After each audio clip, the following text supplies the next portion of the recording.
नमस्कार दोस्तों, मैं दिव्येंदु मंडल। मेरा YouTube channel safe stock trading and investment में आप सभी लोगों का स्वागत करता हूं।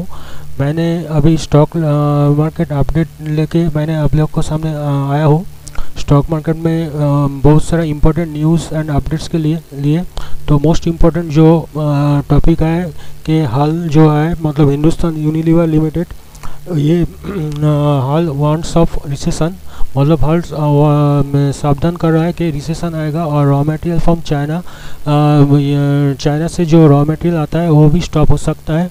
तो इंडियन मार्केट में इसका क्या असर होगा वो डिस्कस करूँगा। इसके बाद मैंने ग्लेनमार्क का शेयर का जो गिरावट हुआ है और उसका कैसे क्या फ्यूचर होगा उसका technical analysis and financial analysis करूँगा। सेल अभी जो सेल का स्टॉक्स में क्या हो सकता है, steel authority of India limited और टाटा एलएक्सआई, ये सब लेकर डिस्कस करूँगा और स्टॉक्स टू वॉच मतलब कौन सा स्टॉक्स में आप लोग वॉच कर सकता है वो भी डिस्कस करूँगा।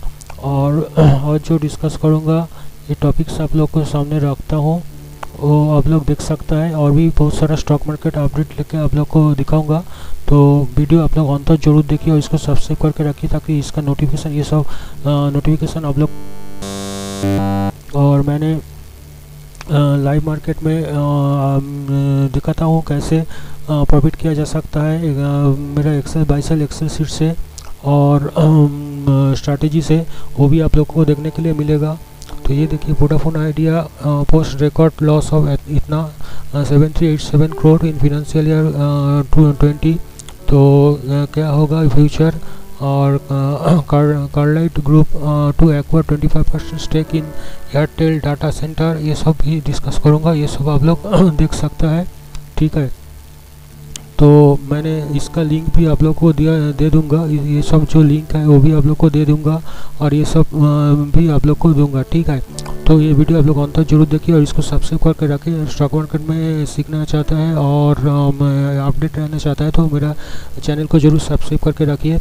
और मैंने buying selling levels of equity commodity Nifty bank Nifty futures regular basis पे देता हूँ। निफ्टी बैंक निफ्टी का एनालिसिस करता हूँ, वो भी आप लोग को मिल जाएगा। बहुत सारे चार्ट का सेटअप्स है, स्ट्रैटेजीज है, टेक्निक्स है, वो भी आप लोग को देखने के लिए मिलेगा। मेरा यूट्यूब वीडियो का डिस्क्रिप्शन में बहुत सारे इंपॉर्टेंट वीडियोज़ का लिंक दिया हुआ है, वो भी आप लोग को देखने के लिए मिलेगा।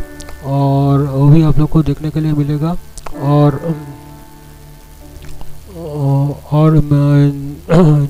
आप लोग ऑनलाइन स्टॉक ट्रेडिंग करने के लिए best trading platform Angel Broking, Astha Trade, Alice Blue stocks का लिंक आप लोग को उधर से मिल जाएगा। बहुत ही आसानी से आप लोग उधर से ज्वाइन हो सकता है। तो देखिए इसमें क्या बोल रहा है हाल का चेयरमैन, ये आप लोग को थोड़ा सा पढ़ के सुना रहा हूँ। आप लोग को लिंक भी दिया होगा इसका आप लोग अटेंशन आप लोग को ड्रॉ करना चाहता हूँ। तो देखिए risk of recession remains real, needs to keep a close watch on demand. HUL chairman Sanjiv Mehta addressing shareholders at the company's annual general meeting online, Mehta also said that the center, which has taken several measures to boost the economy, should keep a close watch to demand situation and step in unhesitatingly if it does not pick up in the next few months। तो इसका क्या थोड़ा सा net में थोड़ा सा रुक गया है तो इसलिए इसका हाँ। तो देखिए FMCG major HUL chairman Sanjiv Mehta on Tuesday cautioned that the risk of recession remains real, but it must not be taken as a foregone conclusion, while stating that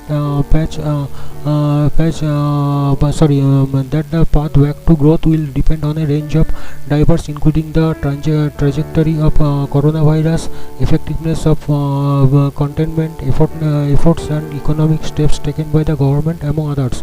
Addressing the shareholders at the company annual general meeting online, Mehta also said the center, which has taken several measures to boost the economy, should keep a close watch to demand situation and step in unhesitatingly if it does not pick up the next few months, ठीक है। From a demand perspective, the fear of loss of jobs, dwindling earnings and eroding investment have made people circumspect with their spends, and slowdown in the wheels of the economy could lead to financial crisis in several parts of the world, he added. whether economists can avoid the recession or not. The path back to growth will depend on range of drivers such as trajectory of virus, the effectiveness of containment efforts, and the economic steps taken by the government, the reaction and behavior of the firms and consumers, the degree to which demand will be delayed or lost, whether the shock is truly a spike or last, or whether there is structural damage to economy. The risk of recession remains real, but we must not take it as a foregone conclusion. थोड़ा सा net में दिक्कत आ रहा है इसको, मैंने ये link आप लोग को दे दूंगा, आप लोग इसको देख सकता है।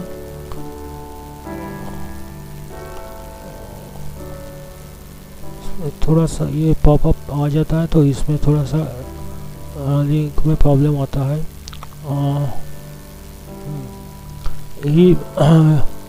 He termed several measures announced by the center such as increased allocation of MGNRA scheme,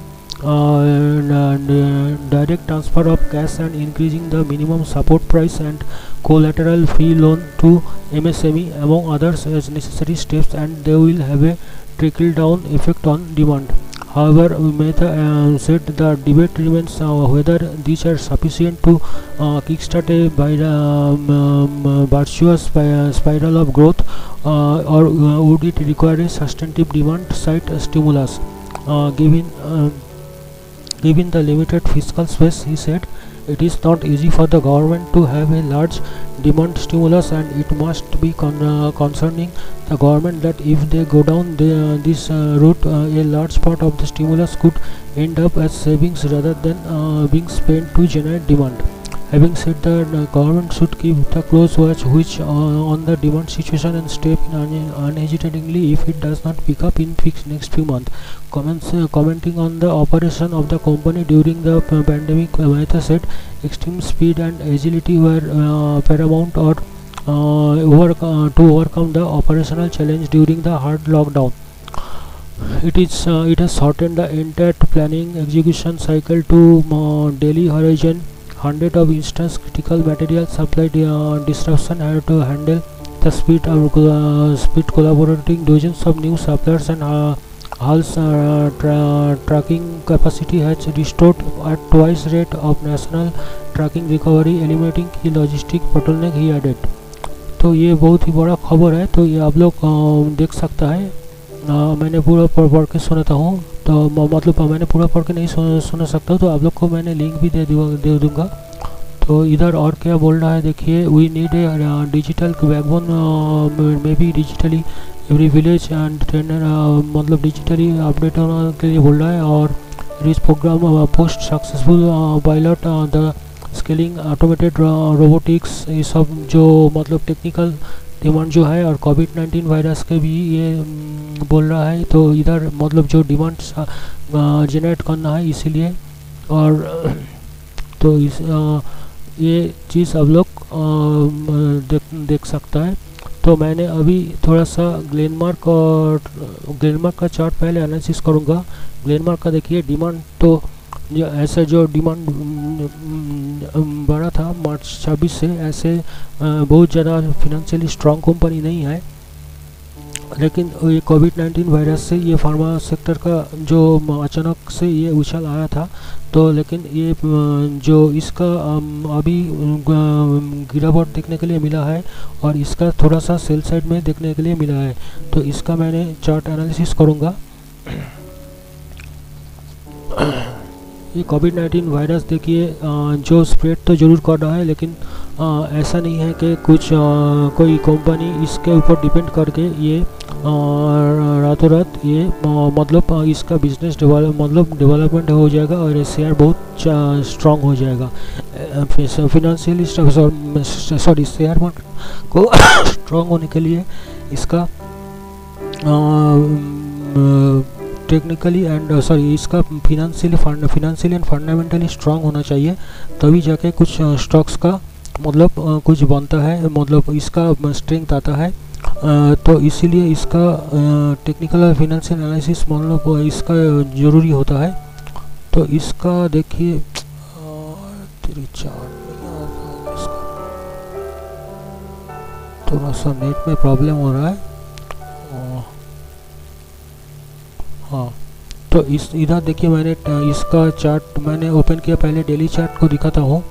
daily chart में देखिए इसका, देखिए पहले इसका मैंने थोड़ा सा नेट का प्रॉब्लम, कोई बात नहीं, ऐसा होता है।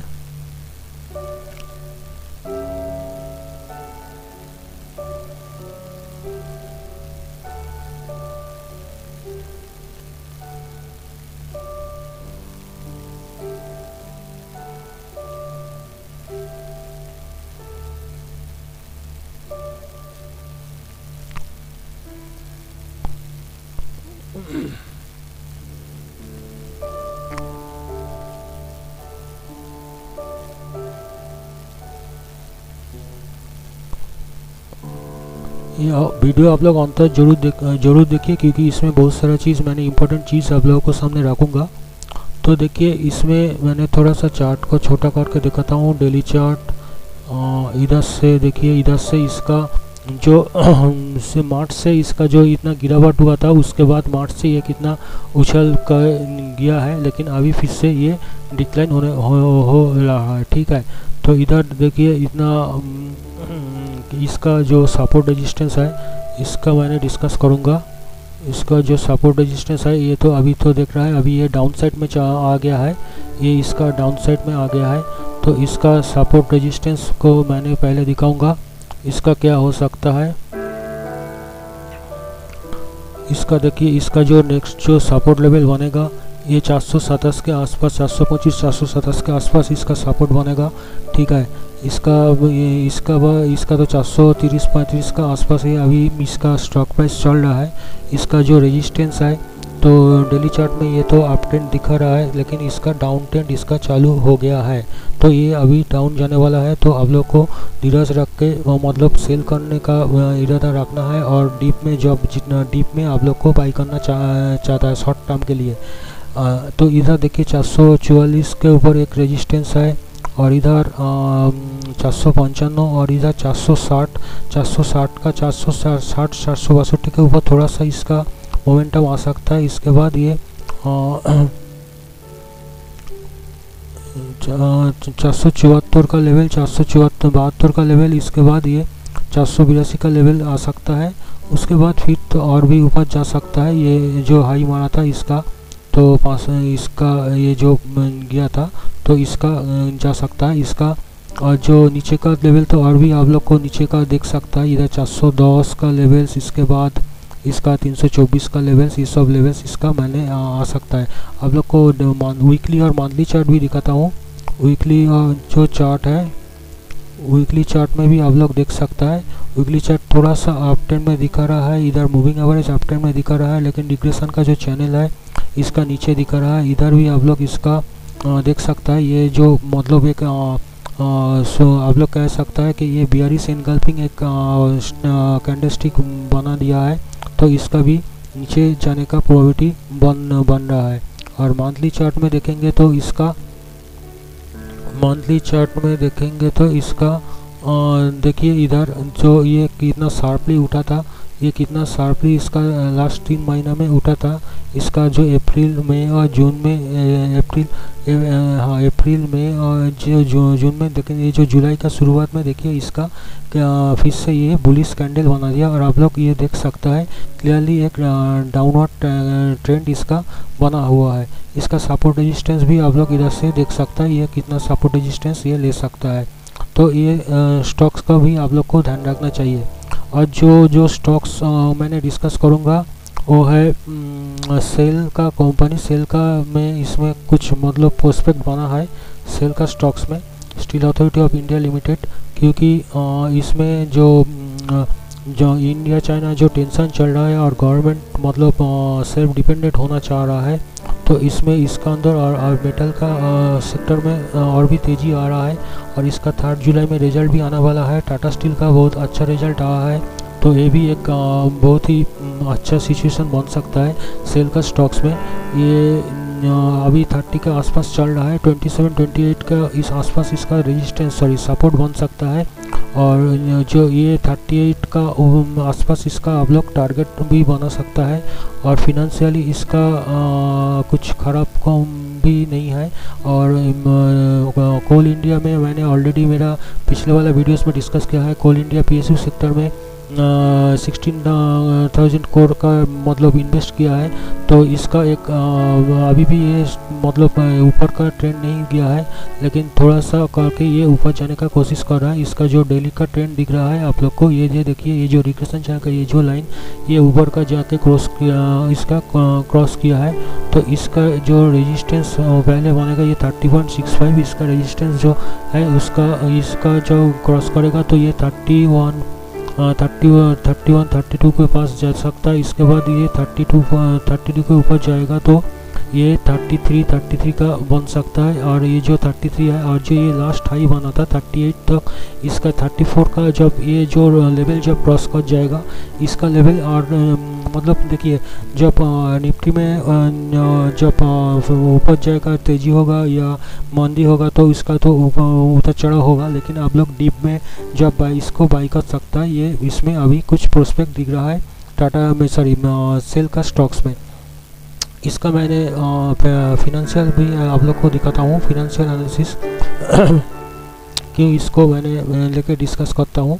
तो फिलहाल इसका जो ये डिविडेंड भी अच्छा दे रहा है। और देखिए इसका करंट स्टॉक प्राइस चल रहा है 30.35 और इसका बुक वैल्यू है 94.98, मतलब ये अंडर वैल्यू स्टॉक्स हुआ है। तो पेक रेशियो ये बहुत ही हाई है इसका।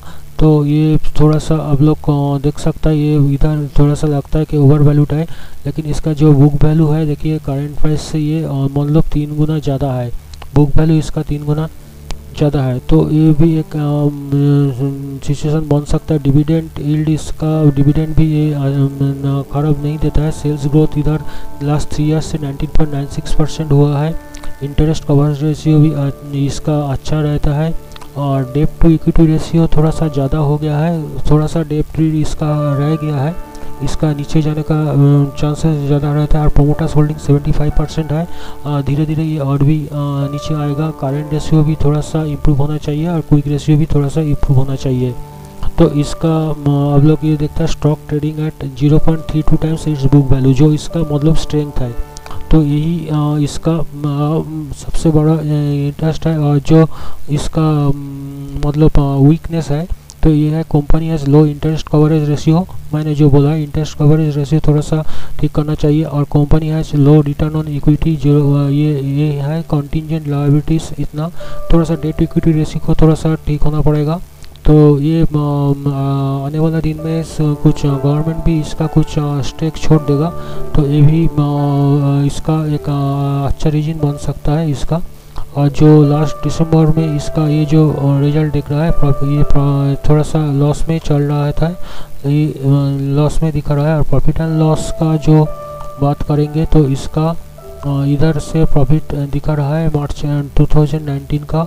इसका रिजल्ट आने वाला है 3 जुलाई को, इसका आप लोग देख सकता है। और इधर ग्रोथ रेट आप लोग देख सकता है, इसका ग्रोथ कुछ ख़राब नहीं है, कंपाउंडेड ग्रोथ लॉन्ग टर्म के लिए। इधर रिटर्न ऑन इक्विटी इधर थोड़ा सा लास्ट ईयर में थोड़ा सा इम्प्रूव हुआ है, लेकिन लास्ट 3 ईयर से थोड़ा सा नेगेटिव दिख रहा है। लेकिन ये धीरे धीरे इसका आ सकता है, मतलब अच्छा मूवमेंट इसका रेशियोस एंड ये फाइनेंशियली स्ट्रांग हो सकता है। ये जो PSU सेक्टर का ये इसका ऑलरेडी मैंने मतलब कोल इंडिया का जो स्टॉक डिस्कस किया था वो भी मैंने डिस्कस किया था। अच्छा, इसका और जो टाटा LXI का जो कंपनी है वो भी बहुत ही अच्छा रिजल्ट है। ये TCS तो है ही, लेकिन इसका जो मतलब TCS का कंपनी से ये भी 16% ऑलमोस्ट रिटर्न मतलब डिविडेंड यील्ड ये दे रहा है, ये भी एक रीजन होता है। और इसका जो टेक्निकल एनालिसिस इसका बनता है ये भी थोड़ा सा ये देख सकता है डेली चार्ट में, इसका अच्छा मूवमेंट इसका ऊपर देख सकता है। इसका सपोर्ट रेजिस्टेंस भी आप लोग देख सकता है इधर से। इधर से आप लोग नोट कर सकता है इसका जो सपोर्ट होने का 899। इसके बाद ये सब डीप में आप लोग इसका मतलब बाई करके रख सकता है, ये बाद में ये अच्छा रिजल्ट दे सकता है। ये 914, इसके बाद 927 और इसके बाद 943 ये सब इसका बन सकता है। इसका वीकली चार्ट मैंने देख लेता हूँ, वीकली चार्ट में इसका क्या दिखा रहा है। वीकली चार्ट में देखिए ये वीकली चार्ट में भी ये ऊपर दिखा रहा है, ठीक है। वीकली चार्ट में भी इसका सपोर्ट रेजिस्टेंस देख सकता है 939, 954 इसका ऊपर ये देखने के लिए मिलेगा, ठीक है। और नीचे का इसका सपोर्ट रेजिस्टेंस भी आप लोग नोट कर सकते हैं 857। ये सब डीप में आप लोग इसको बाई करके रखेंगे तो ये आगे जाके बहुत ही रिटर्न दे सकता है। और मंथली चार्ट भी आप लोग को दिखाऊंगा क्योंकि ये भी एक फिनेंशियली स्ट्रॉन्ग कंपनी है। इसका जो पीयर्स है जो टाटा मतलब टीसीएस जो है तो उसका आप लोग उसका हिसाब से ये देखिए ये जो कितना ऊपर मतलब मंथली चार्ट में लास्ट महीने में जून महीने में इसका कितना ग्रोथ आया है। इसका जो मई महीना का हिसाब से ये जून महीना में इसका ये तो जून महीना का था, ये जुलाई महीना भी ये इसका ऊपर जाके इसका ओपन हुआ है। तो इसका एक फंड टेक्निकली इसका कुछ दिखता है मतलब अच्छा स्ट्रेंथ इसका दिखता है। और इधर मैंने फिनेंशियल जो है वो मैंने थोड़ा सा डिस्कस कर लूँगा, दिखा देता हूँ। टाटा एलेक्साई, हाँ इसका जो देखिए ये बुक वैल्यू से थोड़ा सा ज़्यादा इसका ट्रेड कर रहा है, ये एक नेगेटिव पॉइंट है। लेकिन इसका return on capital, return on capital employed, return on equity, sales growth और डिविडेंड यील्ड ये सब बहुत ही अच्छा दिखा रहा है।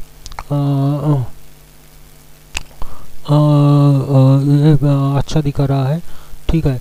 तो इधर इंटरेस्ट कवरेज रेशियो इसका कुछ इंटरेस्ट जो दे रहा है इधर थोड़ा सा इसलिए लेके थोड़ा सा प्रॉब्लम है। डेट इक्विटी रेशियो बहुत ही अच्छा है, करेंट रेशियो इसका बहुत ही अच्छा दिख रहा है, क्विक रेशियो भी अच्छा दिख रहा है। प्रोमोटर्स होल्डिंग इसका 44, लेकिन प्रोमोटर्स होल्डिंग थोड़ा सा अच्छा और भी अच्छा होता तो ये क्या बोल रहा है प्रॉस मतलब ये कंपनी का देखिए इसका कुछ मतलब वीकनेस कुछ दिखाया नहीं है। Company is virtually debt free, company has a good return on capital employed 3 years का, company has been maintaining healthy dividend payout of 32.55%, ठीक है।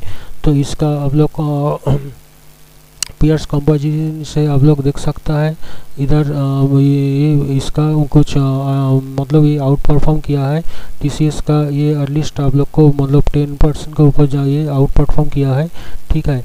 और इधर ऑपरेटिंग प्रॉफिट ये इधर आप लोग देख सकता है ऑपरेटिंग प्रॉफिट इतना मार्च 2018 में ये अच्छा प्रॉफिट इसका रिजल्ट आया है और नेट प्रॉफिट भी इसका अच्छा दिख रहा है। और इधर प्रॉफिट एंड लॉस में आप लोग देख सकता है प्रॉफिट बिफोर टैक्स और profit net profit after tax ये भी आप लोग देख सकते हैं। अर्निंग पर शेयर भी इसका बहुत ही अच्छा दे रहा है, डिविडेंड पे आउट भी बहुत ही अच्छा है और कंपनी का ग्रोथ भी इसका आप लोग देख सकता है अच्छा दिखा रहा है। तो ये भी एक इम्पोर्टेंट मतलब स्टॉक हो सकता है, आने वाला दिन में आप लोग इसमें इन्वेस्ट करने के लिए सोच सकता है। और इधर मैंने सेल का भी डिस्कस किया, टाटा एलेक्साई और ग्लेनमार्क का डिस्कस कर लिया।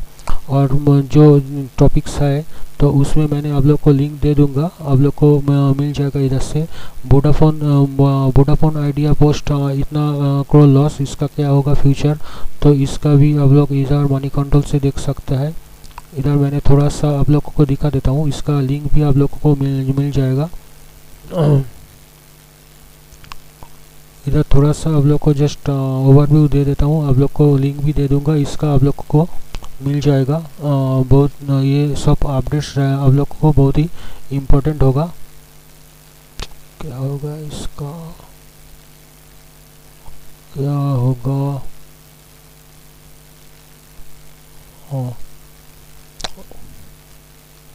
Vodafone Idea post highest ever loss by an Indian firm at 73,878 crore in financial year 20। तो इसका देखिए, the firm which has to pay 51,400 crore dues after the apex court ordered the non-telecom revenues to be included in calculating statutory dues, said the liability has cast significant doubt on the company's ability to continue as a growing concern। तो Vodafone idea लेके बहुत ही मैंने भी बोला था, लेकिन और भी बहुत सारा लोग भी इसका लेके एक्साइटेड है, लेकिन इसका आप लोग को थोड़ा सा मतलब कंसीडर करना पड़ेगा ये न्यूज़ के ऊपर। वोडाफोन कंट्रीज सब ये जो ग्रोथ आप लोग इसको पढ़ सकता है पूरा, ये जो इसका कि इसका मतलब फ्यूचर क्या हो सकता है, तो ये आप लोग भी इसके ऊपर भी आप लोग ध्यान दे सकता है। ये भी एक इम्पॉर्टेंट चीज़ है। और इधर ये बहुत ही मतलब लॉस में है, इसका फ्यूचर क्या हो सकता है नहीं हो सकता, इसका भी आप लोग कंसीडर कर सकता है। और जो टॉपिक है तो इसका ये कार्लाइट ग्रुप का जो स्टेक्स है इसका भी आप लोग देख सकता है। और स्टॉक्स टू वॉच वो भी आप लोग को दिखाऊंगा, उसका लिंक भी आप लोग को दे दूंगा, तो उसका भी आप लोग देख सकता है। ठीक है दोस्तों, तो अभी थोड़ा सा इसका मेरा नेट में प्रॉब्लम आ रहा है। और स्टॉक्स टू आप लोग वॉच आप लोग देख सकता है, Eveready Industries, Godfrey Phillips, JSPL, Maruti Suzuki, Maruti Suzuki, ONGC, Vedanta, Vodafone Idea, ये सब स्टॉक्स के ऊपर ये सब जो लिंक दिया हुआ है आप लोग को दे दूंगा। Carlyle group to acquire 25% stakes in Airtel data centre business, ये भी आप लोग को एक मतलब स्टॉक्स में भी आप लोग ध्यान दे सकता है। इसका ऊपर हालचाल के ऊपर ये आप लोग नज़र रख सकता है, ये न्यूज़ आप लोग पढ़ सकता है ये न्यूज़ के ऊपर, तो इसको भी आप लोग कंसीडर कर सकता है। और इसका जो स्टॉक्स टू वॉच जो है वो भी आप लोग देख सकता है। ठीक है, इसका भी आप लोग देख ले सकता है। तो मैंने वीडियो अभी इधर यही ख़त्म करता हूँ। होप आप लोग को तो बने रहिए, मेरा चैनल को सब्सक्राइब करके रखिए और बेल आइकन जरूर दबाइए। ऐसा बहुत सारा चीज़ आप लोगों को इम्पोर्टेंट चीज़ आप लोगों को देखने के लिए मिलेगा। और स्ट्रैटेजीज और ट्रेनिंग ये सब भी आप लोग को बहुत सारा चीज़ मिल जाएगा। Nifty bank Nifty analysis regular basis पे, और बैंक सेलिंग लेवल सब इक्विटी का बैंक निफ्टी कमोडिटी सभी मिल जाएगा। तो अभी से इसको वीडियो यही ख़त्म करता हूँ। धन्यवाद।